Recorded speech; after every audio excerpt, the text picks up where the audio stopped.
back to shitting blood again.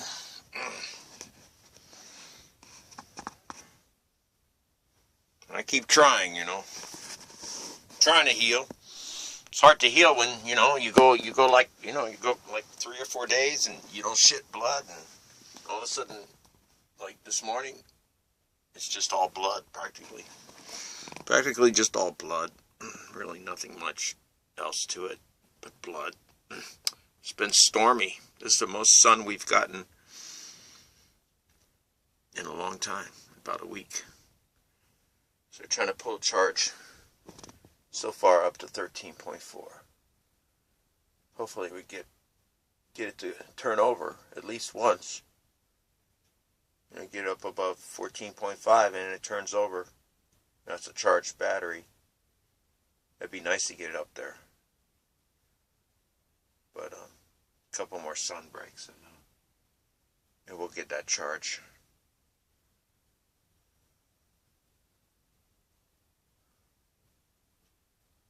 I'm just getting over stomach flu again.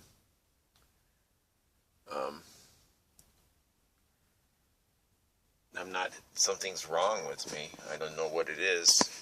I think it has a lot to do with the blood. It has a lot to do with bleeding. I think that's the big problem is the bleeding.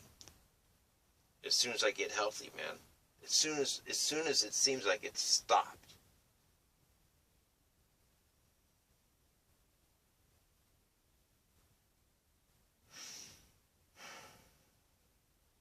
the reason I shit in a bag today is because it was too stormy out to go and poo outside.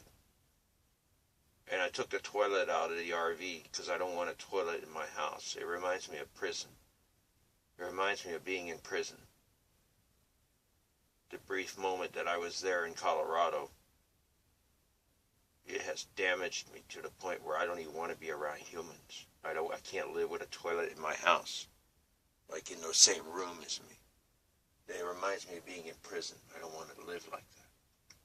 So the first thing I did when I got this RV is I ripped that toilet right out of here and sealed that hole up. And normally we just poo outside because we live outside most of the time. I mean, most of the times we live out in the forest.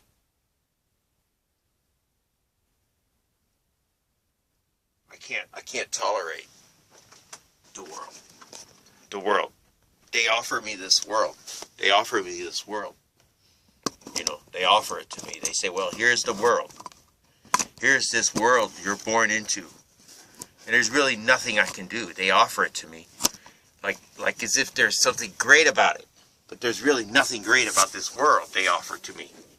As this is a great thing. They say this is a great thing. This great thing. What is this great thing? Is it that great? This thing you're offering me. This world you keep offering me. And telling me this is the great thing. There's really nothing great about it. I don't really see nothing great about it. Trying to adjust this camera so I can fucking sit down.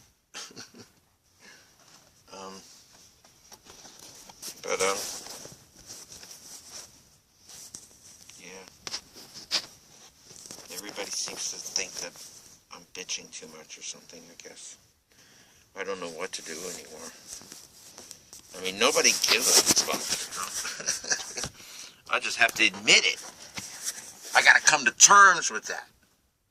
I gotta come to terms with the fact that if anything is ever gonna, I have to bless a person. The only person that come to my aid that I met just randomly on Facebook.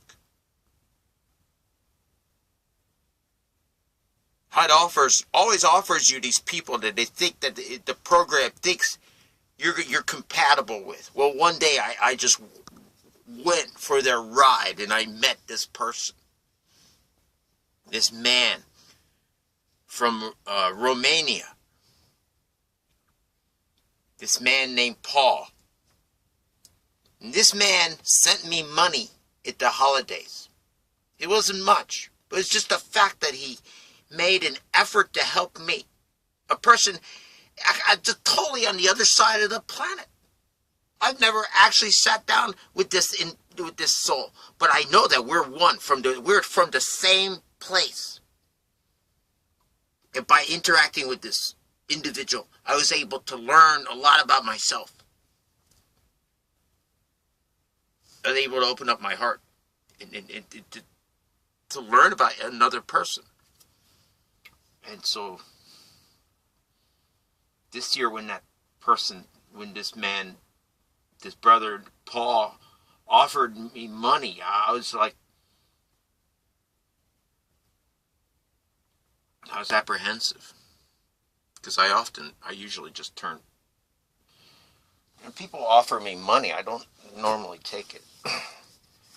I felt weird about taking the man's money because even though Great Mother Spirit said you must be gracious and accept the gift and be gracious and allow the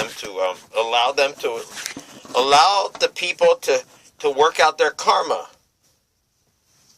Allow them to work their karma, allow them to be generous. Allow the people to be generous. That's what Great Mother Spirit has been saying to me.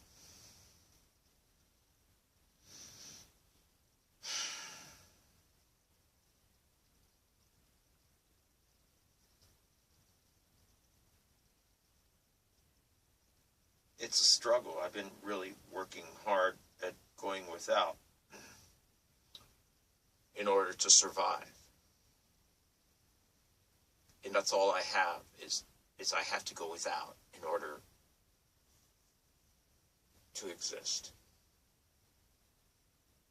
I have to come to terms with the fact that, yes, there are a few souls here and there that you can identify with. They will help you in the best of their capacity. Because this brother who sent me money, he just had a child. And the money should be going to the child, not to me. I accepted it anyway. I feel in debt to this person now. I ask Great Mother Spirit to bless this person and to bless everyone in their family.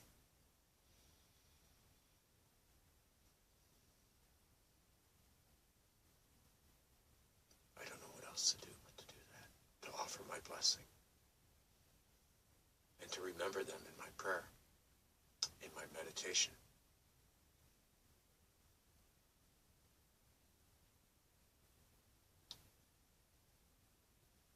I mean, people offer me things, but I've accepted offerings from other people, and sometimes there's a guilt attached to it. So when I go to use what they offer, I feel guilty. I feel like I've taken something from them. And I don't like that feeling, so I usually deny gifts when people offer them. I say, well, you find somebody else who needs this, and you give that to them. You give this to them as a gift to me. That's what I usually tell people. I tell people to give to someone else who may be in need. Instead of giving it to me, to give it to someone else who they think may be in need, just as much as maybe even more than me. Doesn't matter. Give it to someone else. That's what I usually tell people. Because I am confident that the Great Mother Spirit protects me and keeps me safe and guides me through this life. Even in the thickness of the madness of chaos and insanity, Great Mother Spirit is there, protecting me, keeping me safe. I know this, and so that's why I often usually just deny anything that people offer me, because I'm shitting blood and I'm losing weight, and that's okay. I come to terms with that. A long time ago when I was been bleeding for so much, a lot. 4 years ago I was bleeding a lot. I mean, a lot. Every single day I was bleeding a lot. I come to terms with it by making it be something more than what it may appear to be. I realize a great mother spirit said to me in my heart, said, you know, the sisters, they bleed every month. Every month, every sister on the planet bleeds at a certain time in their life. And then, you know, for most of their lives, they bleed every month. Either they like it or not. They must endure.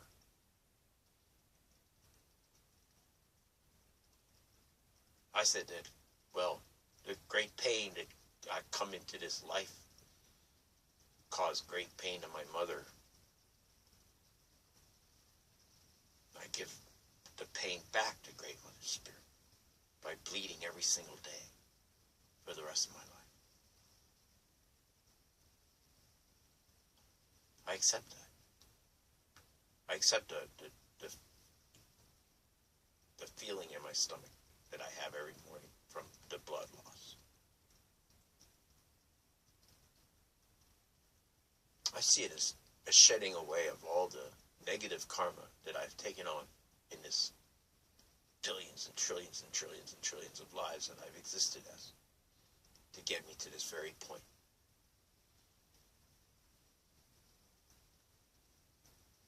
In our world, the world minimalizes our experience, minimizes it. It makes us nothing, makes us irrelevant, makes our experience irrelevant. A realization or conclusion. But it's real.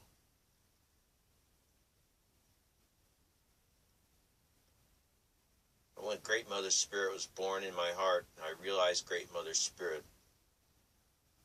It wasn't right away that I learned to make Great Mother Spirit a friend, a guide, willingly allowing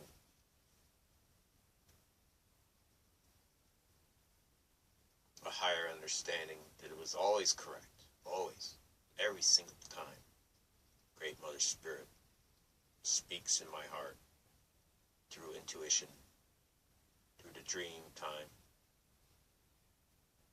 many experiences, the meditation experience, everything is all the Great Mother Spirit. And we have to quiet our mind,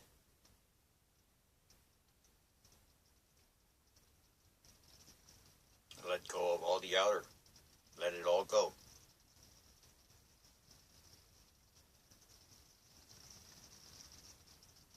How many are willing to do this? How many are willing to just let it all go and not even care if you succeed at anything? The fact that I exist, I have succeeded. Wow, look, here I am. Here I am in this form. And not only am I this form, I'm the one who created this form. I'm the one who created all the forms. I am every single form everywhere, forever expanding the creation.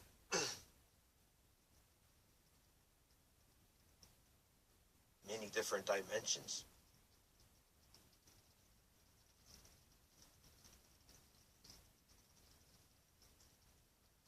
For infinity.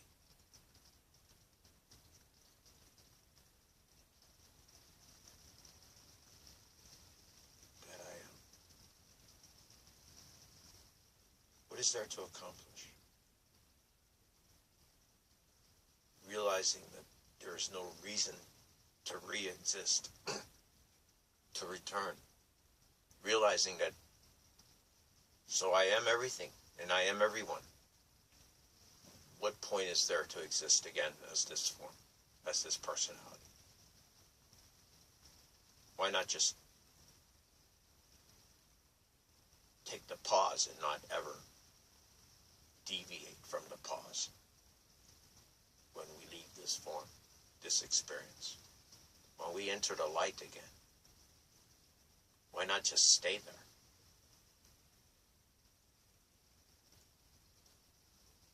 Why not just stay? Because if I exist as every single human being in every single form throughout creation, which is forever expanding and filling up with purpose and meaning,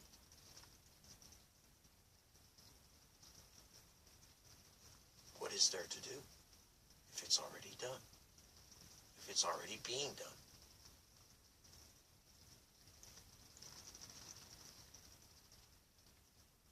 I should just allow the contentment to overtake me and to just melt into that contentment and be content in my contentment and not deviate from that. I think if I had a message for the human beings, I think that would be it. Is when we find that contentment, we should stay there and never deviate from it.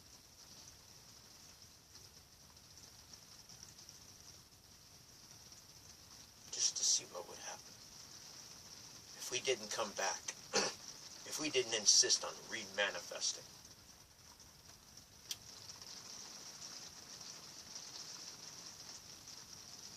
maybe it would never exist again. Maybe it only exists because I keep insisting on coming back. Somehow there's something I've forgotten, missed. Even though when I was in the womb and when I was beyond the womb in the crib waiting to be of use, I knew it was a waste of time. Even before I came back, I knew it was a waste of time. And then when I came back and I realized that I was here,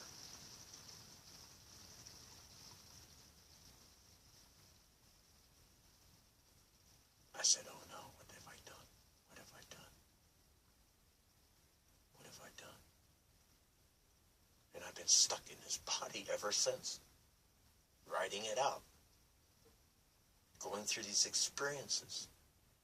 This experience of, yet I bleed every single day, and I share this experience with people that should show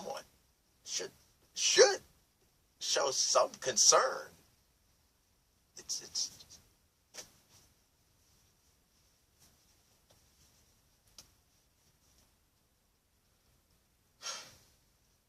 I just realized it.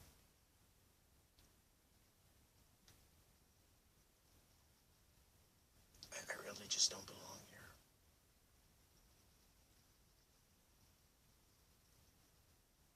As a form.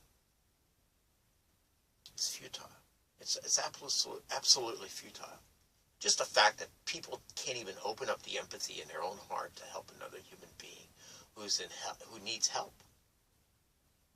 As I sit here today saying, here, and I show you this, and I show you this bag of blood.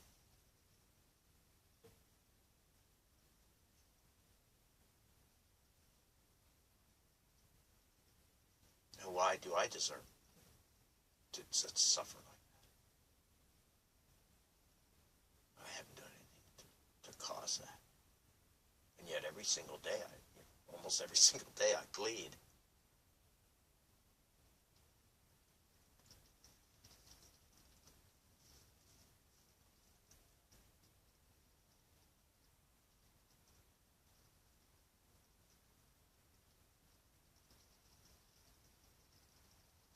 I guess other people's comforts are more important. I guess the people that claim to be my family, or the people that claim to love me, or the people that have all these claims about how I should accept them and all this. I really don't feel that they really are concerned about my well-being at all. I think what it is they're concerned about fixing what they already knew a long time ago that they have already caused, that they can't fix, because their ego is just so big that they can't realize that, they may be the cause of the problem. And, they're under the impression that that I'm the cause of my problems. And, maybe some of them I am the cause of. But, how you treat your child when they're a child will affect how they're going to be and how they're going to treat the world, how the world's going to treat them. And it's beating a dead horse trying to tell people that, what you do to your child, the world's going to continue that behavior. So you treat your child like shit, then the world's going to treat your child like shit until they die.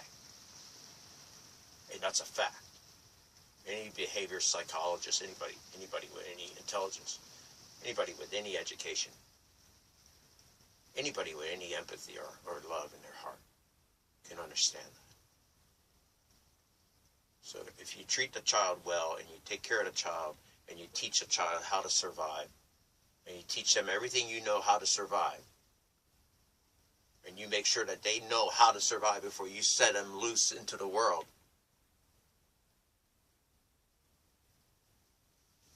and you can't take the stance that, maybe I'm not going to help you because, you put yourself in the situation you're in, so I'm not going to help you. Just like,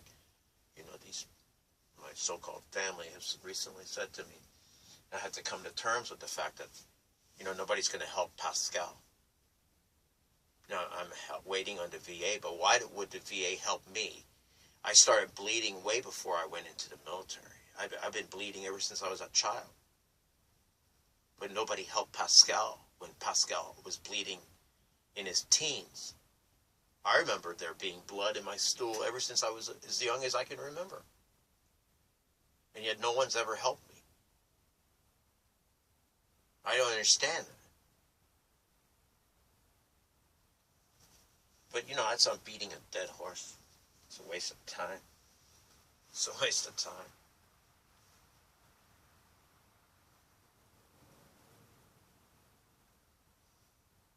The past 10 years I've been living in this motorhome.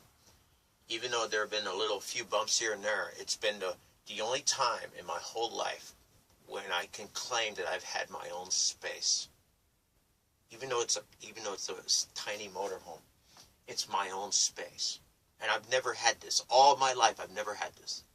And throughout my life, you can see the times in my life when I did a timeline, I wrote everything down, my whole life. I've written it all down. And look at it. That's what Great Mother Spirit said to do. So that's what I do. And so I look at it and I see in the parts of my life when it was absolute chaos and madness, it was when I was homeless, completely homeless. And I didn't have my own space. I didn't have my own space. And the times when I had my own space and I felt secure, which has been the past 10 years, I haven't been in trouble with the law at all. No problems at all with the law. Nothing. No problems at all. Ever since I've lived in Oregon, I've been living in Oregon almost 22 years. Never been in trouble here, ever. I got a couple tickets here and there. Traffic offenses, but nothing. No civil, no criminal, nothing. I'm a law-abiding citizen here. That's because here I feel secure. Anytime I've ever left this place, and I've gone anywhere else, my life has completely fallen apart. Yet, the people who claim that they want to help me by getting me to go live somewhere else, don't realize that as soon as I go live somewhere else, and as soon as I leave the place that I know I'm secure and I feel safe, then my life falls apart. And they can't come to terms with that. So they refuse to help me where I am. They refuse. As long as I live here, they're not going to help me at all. Nothing. They're not going to do anything for me. That's what they claim. But as soon as I go there, they totally ignore me and they make my life fucking hell. They make it a living hell to live with them. Because they're passive aggressive. It's horrible. I can't live there. I can't do it. I'm not happy there. That's not my home. This is my home here. This is where I feel safe. This is where I feel secure. And since I choose to live here, and where I know I'm safe and I'm secure, where I've lived for the 22 years now, never been in trouble with the law at all. I've been safe and secure. I'm totally legal in all my affairs. And yet, I'm not technically homeless because I had this little motorhome. It's the only security I have.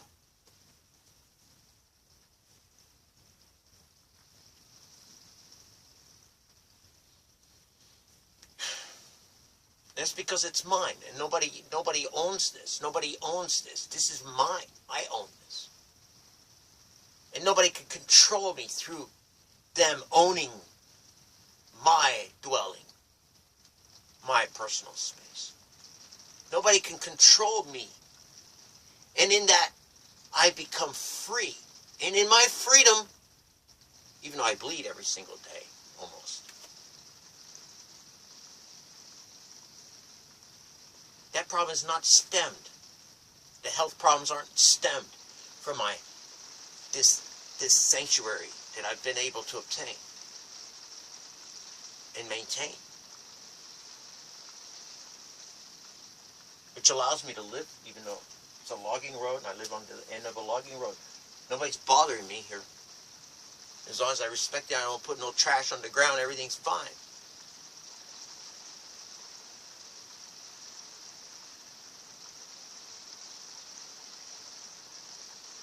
And nobody's controlling me.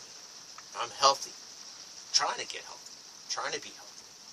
Living a reflective life in quiet and peace. I feel safe here. So, in my seeking for housing, that's what I seek. I seek something like this. Something where I have my seclusion. Where I feel safe. It's come to that. It has come to this. It has come to this. I don't trust the humans. I don't trust other humans. I've found very, very few humans that I can actually trust. It's rare. Because most humans have proven themselves to be nothing but unconscious, unaware pieces of shit, practically. Because that's what they become when they're unaware. They're unconscious. They don't even know what love is, or empathy, or compassion.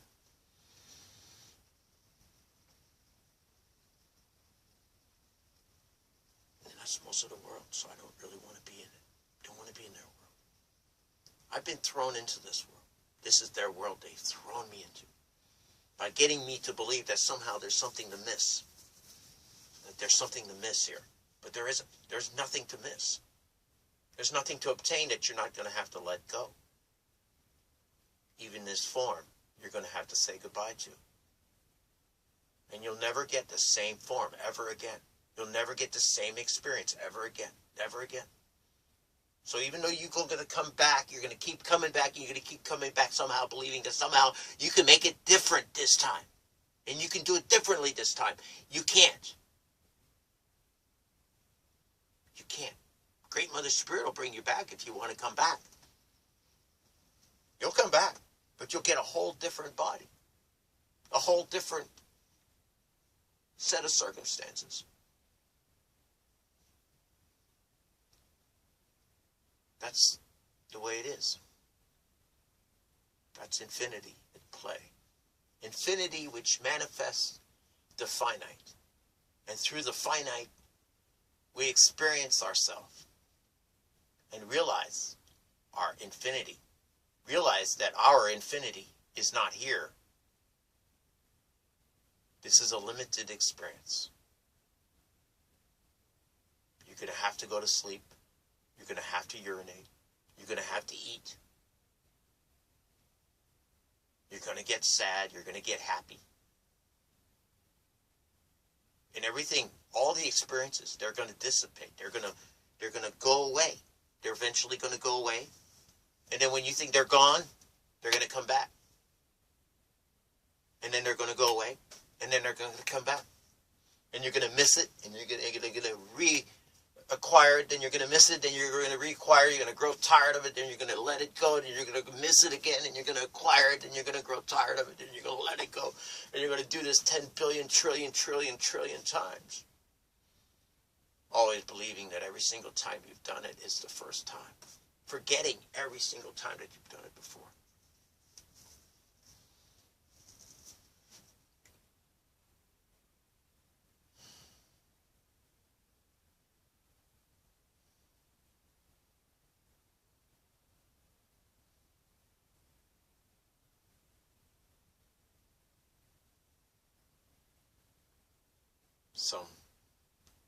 Some will understand, most won't. And I have to come to terms with that. I have to accept that.